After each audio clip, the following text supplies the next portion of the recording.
জয় যিশু। প্রথম পাঠ শিষ্য চরিত হতে আজকের বাণী পাঠ 14 অধ্যায় 5 থেকে 18 পদ। লিকাউনীয়দের কাছে পলের শিক্ষাবাণী। তারা যেন তাদের সব অসার দেবতা বর্জন করে জীবনময় ঈশ্বরকে বরণ করে নেয়। ইকনিয়ম নগরে সমাজ নেতাদের সঙ্গে একজোট হয়ে একদল বিজাতীয় এবং ইহুদি তখন প্রেরিতদের ওপর হামলা করতে পাথর ছুঁড়ে তাদের মেরে ফেলতেই উদ্যোগী হল।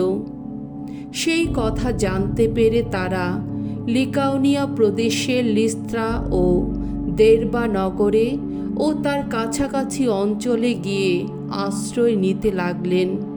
সেখানেও তারা মঙ্গল সমাচার প্রচার করতে লাগলেন। লিস্ত্রা নগরে এমন একজন লোক ছিল যে জন্মখঞ্জ। তার পায়ে একটুও জোর ছিল না। সে জীবনে কোনোদিন হেঁটে বেড়ায়নি। ধর্মসভায় বসে সে একদিন পলের উপদেশ শুনছিল।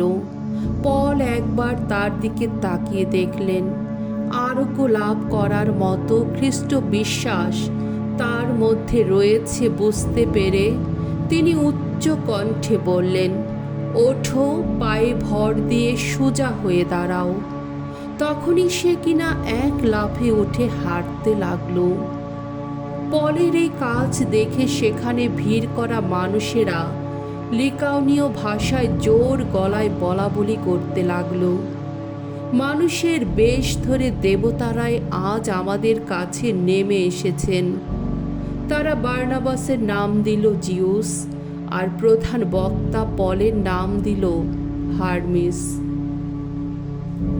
নগর দ্বারের ঠিক বাইরে ডিউসের যে মন্দিরটি ছিল, তার পূজারী তখন তোরণদ্বারে নিয়ে এলো কয়েকটি বৃক্ষ এবং কিছু ফুলের মালা। তার ইচ্ছা ছিল সে এবং সমবেত লোকেরা একসঙ্গে মিলে এই বৃক্ষগুলিকে বলি দেবে। কিন্তু প্রেরিত বার্নাবাস ও পল এই কথা শুনে প্রতিবাদের ভঙ্গিতে নিজেদের পোশাকটা একবার ছিঁড়ে দিলেন এবং জনতার মধ্যে ছুটে গিয়ে চিৎকার করে বললেন, এ কি, এ তোমরা কি করছো? আমরাও তো মানুষ, তোমাদের মতোই রক্ত মাংসের মানুষ। শুনো, তোমাদের কাছে আমরা এসেছি এই মঙ্গলবাণী শোনাতে। তোমরা ওই সব অসার বস্তু বর্জন করে অন্তর থেকে বরণ করে নাও সেই জীবনময় ঈশ্বরকে, যিনি আকাশ, পৃথিবী ও সমুদ্র এবং এই আকাশ, পৃথিবী ও সমুদ্রের মধ্যে যা কিছু রয়েছে সমস্তই সৃষ্টি করেছেন। অতীতকালে যুগে যুগে তিনি সমস্ত জাতিকে আপন আপন পথে চলতে দিয়েছিলেন। অবশ্য তিনি যে তখন নিজের অস্তিত্বের কোনো প্রমাণ দেননি তা নয়, তিনি তো নানা মঙ্গলময় কাজই করে এসেছেন। সেই তখন থেকেই তিনি তো আকাশ থেকে বৃষ্টি বর্ষণ করে ঋতুতে ঋতুতে তোমাদের ফসল জুগিয়ে এসেছেন, আর খাদ্য দিয়ে, আনন্দ দিয়ে তিনি তোমাদের মন প্রাণ ভরিয়েও তুলেছেন। এই কথা বলে প্রেরিতদূতেরা কোনো রকমে জনতাকে থামালেন, যাতে তারা তাদের উদ্দেশ্যে কোনো বলি উৎসর্গ না করে। প্রভুর বাণী। ঈশ্বরকে ধন্যবাদ। সাম সঙ্গীত 115 অধ্যায় 1 থেকে 4 পদ, 15 থেকে 16 পদ। ধুয়ো, আমাদের নয় প্রভু, আমাদের নয়, যা কিছু মহিমা সবই তোমারই, শুধু তোমারই।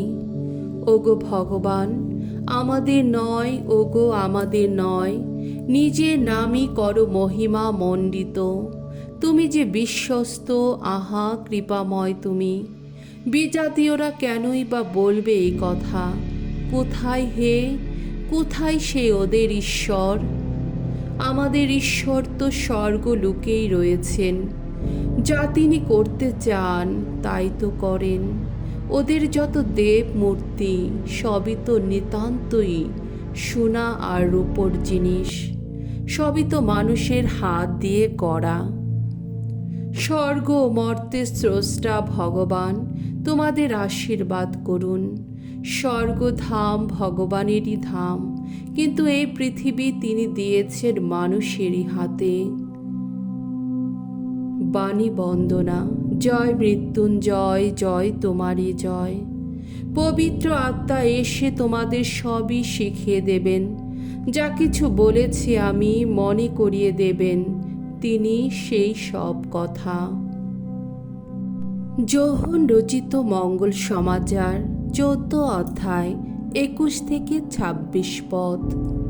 সেই সহায়ক, সেই পবিত্র আত্মা যাকে পিতা আমার নামে পাঠাবেন, তিনি তোমাদের সব কিছুই শিখিয়ে দেবেন।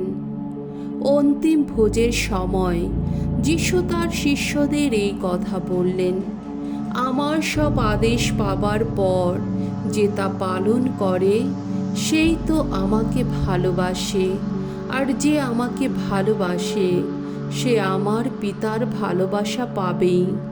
আমিও তাকে ভালোবাসবো এবং তার কাছে আত্মপ্রকাশ করব। তখন জুদা ইস্কারিয়ত নয়, অন্য জুদা যিশুকে বললেন, প্রভু, আপনি কেন আত্মপ্রকাশ করবেন শুধু আমাদেরই কাছে, সংসারের কাছে নয়? যিশু উত্তর দিলেন, যে আমাকে সত্যি ভালোবাসে সে আমার বাণী মেনে চলবে। তাহলে আমার পিতা তাকে ভালোবাসবেন এবং আমার পিতা ও আমি তার কাছে আসব ও তার সঙ্গেই বাস করব। যে আমাকে ভালোবাসে না সে আমার বাণী মেনেও চলে না। আর একটি কথা, তোমরা এই যে বাণী এখন শুনছ তা আমার নিজের বাণী নয়, বরং আমার পিতা যিনি আমাকে পাঠিয়েছেন তারই বাণী। তোমাদের সঙ্গে থাকতে থাকতেই আমি তোমাদের এই সব কথা বললাম, কিন্তু সেই সহায়ক, সেই পবিত্র আত্মা যাকে পিতা আমার নামে পাঠাবেন, তিনি তোমাদের সব কিছুই শিখিয়ে দেবেন এবং যা কিছু আমি তোমাদের বলে গেলাম তা তিনি তোমাদের মনে করিয়েও দেবেন। প্রভুর মঙ্গলময় বাণী। খ্রিস্ট প্রভু তোমার প্রশংসা হোক।